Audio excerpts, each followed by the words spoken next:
If Nigeria succeeds, Africa succeeds. Every African, especially if you live in West Africa area, I'm not talking about regular people, but people who really analyze issue, you will know that Nigeria was the hope of the continent. To speak here tonight, Mayogun, the issue of Nigeria. Nigeria, I'm from Liberia, by the way. The name of my country is Liberia. And if you know Liberia, Nigeria helped us in the 90s when we had civil war in our country. Liberia was falling apart. We fought civil war, from 1999 down to 2003, and Nigerian forces helped quench the civil war in Liberia.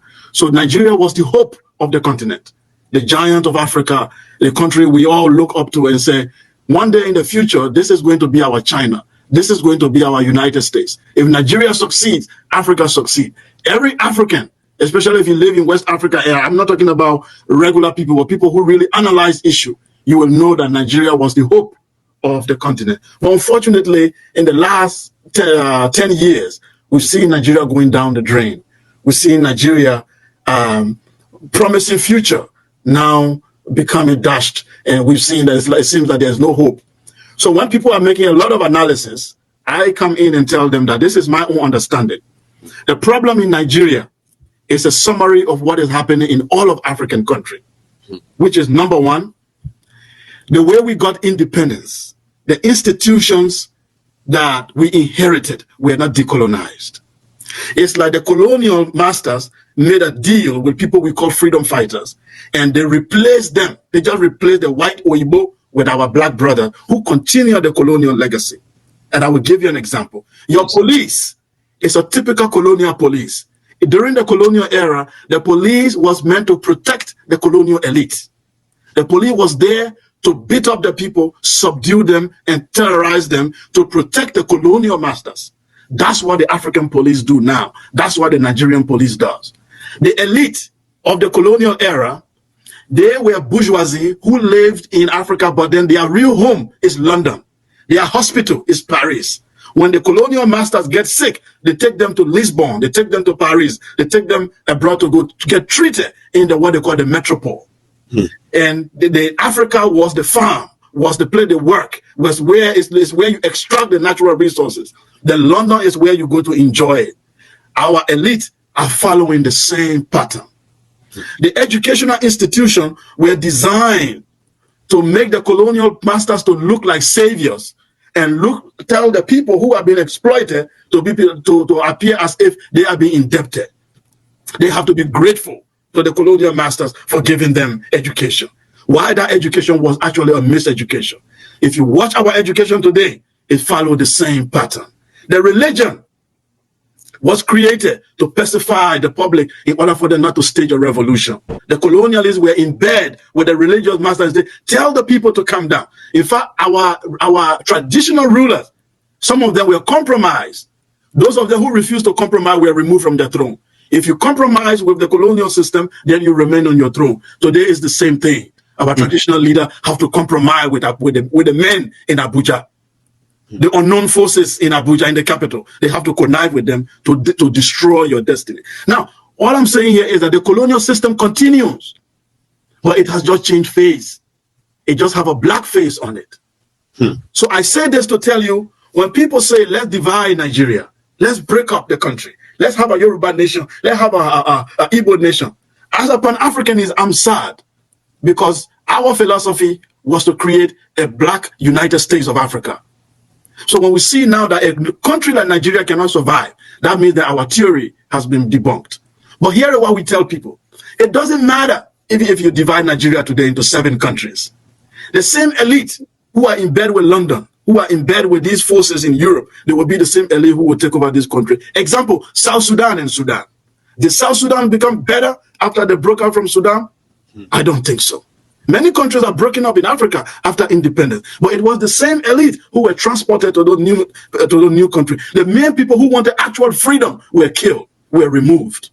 Those who wanted real transformation were replaced with the bourgeoisie. Then the second thing I want to say, the forces, the internal forces that are working in African countries are against the people. If you look at Nigeria very well today, you can determine the future of Nigeria by looking at the forces that are controlling Nigeria. What are these internal forces? One, the religious group. I grew up in northern Nigeria. I went to school there. I was born a Muslim.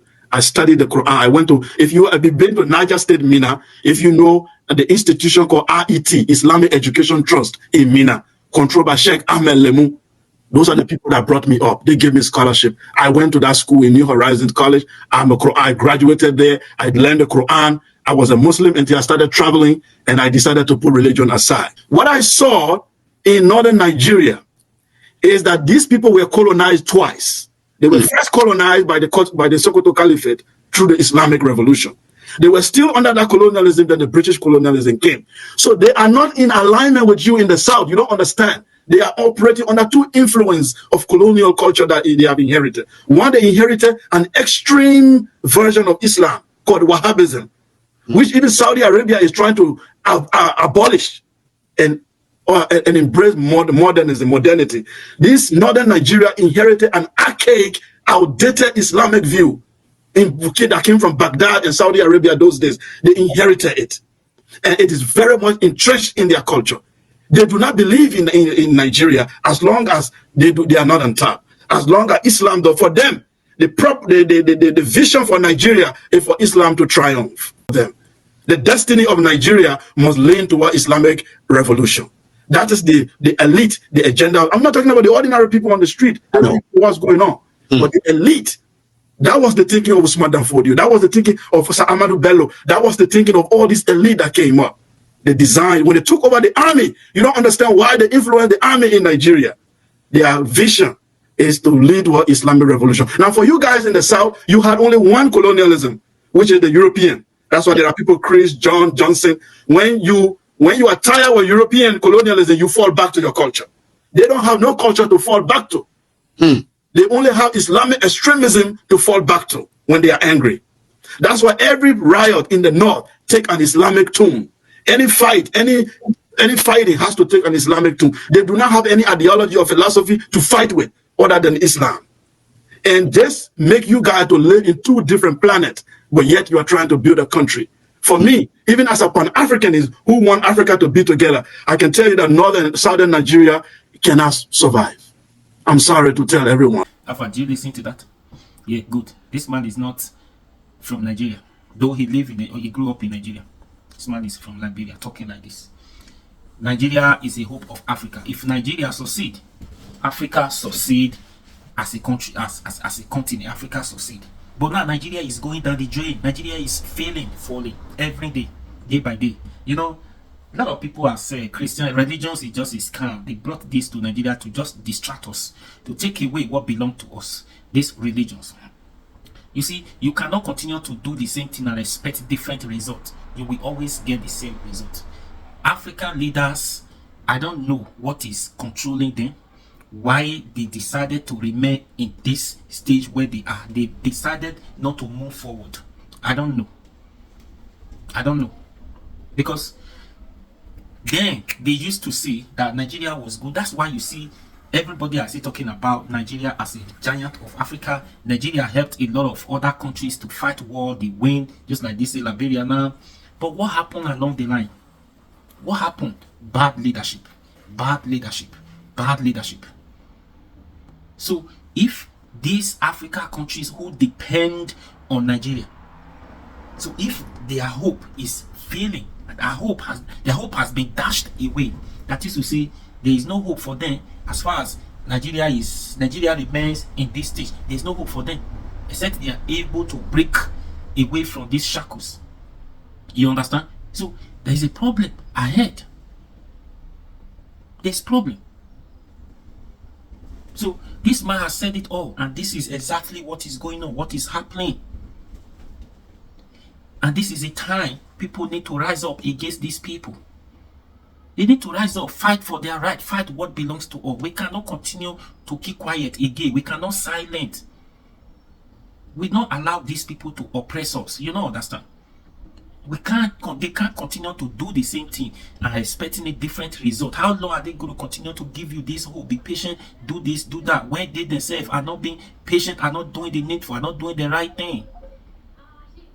Yes?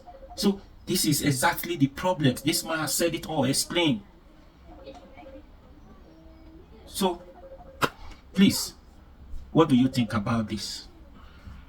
Help me share, like, comment, and subscribe to this YouTube channel. This is it. Justin Webos, double S, YouTube. That's it. Do that for I'll be your guy. Run that for me now. Just go on YouTube, search for this name, Justin Webos, double S. You see the name here. Please, I'll be your guy. Run that for me now. Let's grow this YouTube channel. You know as they go now. Please.